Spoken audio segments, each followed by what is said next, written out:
자, 여기에 준석이를 또 보내야 되는 국민의힘 당권에 관련된 상황에서 신천지 개입이 또 확인이 됐다고 합니다.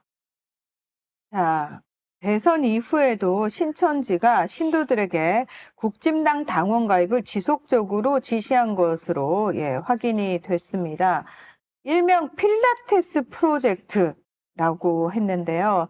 동아리 활동인 것처럼 위장하기 위해서 내부적으로 필라테스라고 하는 은어나 명칭을 썼다라고 합니다. 당원 가입은 무조건 대면으로 진행을 하고 비유로 설명해서 녹음 위험을 방지를 하고 목적성을 숨기라는 등의 구체적인 지침도 제공을 했다라고 합니다. 그러니까 왜 계속했느냐? 책임 당원 자격을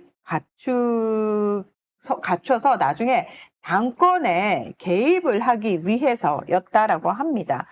그래서 신용불량자, 공무원, 군인은 제외하고 신도들의 당원 가입을 집중적으로 추진을 했다고 합니다. 신용불량자는 왜 제외했지? 애초에 신불자는 신천지 되기 어려워요. 왜냐면 안 끌어들인다고, 안 끌어들여. 아이씨. 그래서 이게 뭐 하는 짓이야? 신천지에 먹힌 거잖아. 국지. 그래서 그 당시에 당권 도전을 할 때 전국에 무슨 뭐 90만 당원, 100만 당원 그 정도 수준이었어요. 댓글 알바는 필라테스 아니에요. 네. 네. 근데 왜 필라테스야? 이게 대구 지역에만 50만 당원, 권리당원들이 집중돼 있었습니다. 근데 전국에 90만 당원인데 50만은 대구고 나머지 일부는 부산인 거고 그러면 경상도 정당이네. 경상도만 권리당원이 거의 90만 정도 되는 셈인 거죠. 근데 그 대부분이 사실은 종교 집단 안에서 들어갔다는 얘기예요. 즉 신천지라고 하는 게 처음에 신앙촌에서부터 연수를 시작해가지고 무슨 뭐 장막선전 성전 이러고 돌아다니다가 나중에는 인수를 해갖고 신천지를 세운 후로 본부로 삼은 데가 대구란 말입니다. 그래서 대구에서 가장 위세를 크게 펼치고 있는 게 친선지고 거기서 12개의 지파들이 나눠져 갖고 있는 거예요. 그 상황에서 제가 누누이 신천주 교주라고, 교주가 아니라 신도 중에 핵심이라고 하는 이준석이가 갑자기 지난 12년 동안 동고동락했던 저를 버리고 노원구를 버리고 대구로 옮겨갔단 말이에요. 그리고 2달 넘게 60일 내내 대구에서 말하자면 당권 후보를 한 거여서 저 새끼가 대구에 찜해놓은 게 있구나. 대구에서 약속받은 게 있구나. 라고 생각을 했는데 아니나 달러? 이 새끼가 무관의 국짐 대표가 된 거 아니에요. 그 과정 중에 신천지, 명태균, 김종인 이런 인물들의 영향이 다 있었다는 거야. 노원이 늘 말씀드리지만 서울시에서 가장 많은 신천지 교회와 합숙소가 있는 지역이라고 말씀드렸잖아요. 거기에서 힘을 얻어갖고, 그나마, 근데 거기 인물들이 워낙 짱짱했으니까, 3번이나 떨어졌던, 이준석이 거기를 버린 상태에서 사고 묻히네 대구를 가갖고 당대표가 되는 걸 보고 이 새끼는 다시는 안 돌아오겠구나라는 생각을 할 수밖에 없었다는 거거든. 그러면 그거를 해줬던 세력이 신천지라고 하면 결국은 명태균과 이만희, 김건희, 김종인 이 모든 그룹들은 사실상 한 몸으로 동업을 해왔다고 보는 게 맞지 않냐는 거예요.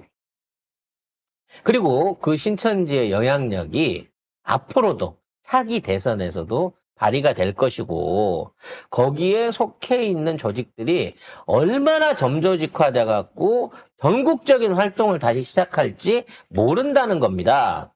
그나마 좀 다행인 거는 이제는 이런 것들을 한번 당해봤어. 당해보고 난 다음에 각 종교의 대표들이 나중에 얼마를 김건희한테 받았나를 이제 어느 정도 소식들이 나눠졌어요. 그러니까 통일교한테는 뭘 해줬고 신천지한테는 뭘 해줬고 정광훈한테는 뭐를 해줬는지가 나중에 다 드러나 보여진 거지. 왜? 상대방이 받은 걸 보면 아니까. 그래서 지금 제가 얘기하고 있는 게 다시 그 세력들이 다시 뭉치게 된다고 치면 이번에는 나를 제일 대접을 해줘야지 라고 나설 거라는 거예요. 응? 결론적으로 이제 종교계를 전부 다 이렇게 다 끌어모아갖고 지난번처럼 온갖 그 무속이나 사이비랑 통합을 해갖고 이러한 또 하나의 선거 조직을 운영하는 방식은 서로 지가 대장하겠다고 나설 거기 때문에 힘들어졌다는 거지, 지금 김건희 입장에서도.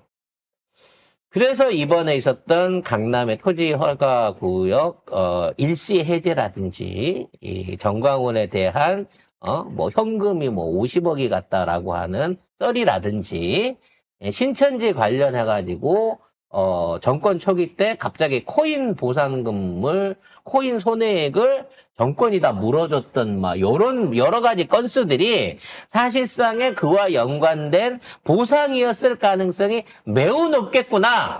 다음 정권에서는 여기에 대한 회계를 전부 다 한번 파볼 필요가 있겠구나라는 생각이 듭니다.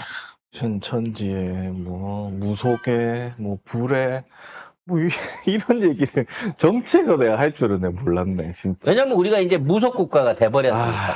진짜. 윤석열이 이 왕자 쓰고 대통령이 된 이후로 결국 이 나라는 무속 국가가 되는 무속에 사이비에 뭐 온갖 어. 아이고야. 그 자메이카처럼 부두교를 믿어야 대통령이 될 수 있는 이런 국가로 스스로 자리매김을 했기 때문에 이제 이거를 되살리기 위해서라도 진짜 사람 좀 봐서 뽑아야 되지 않나라는 생각을 해봅니다.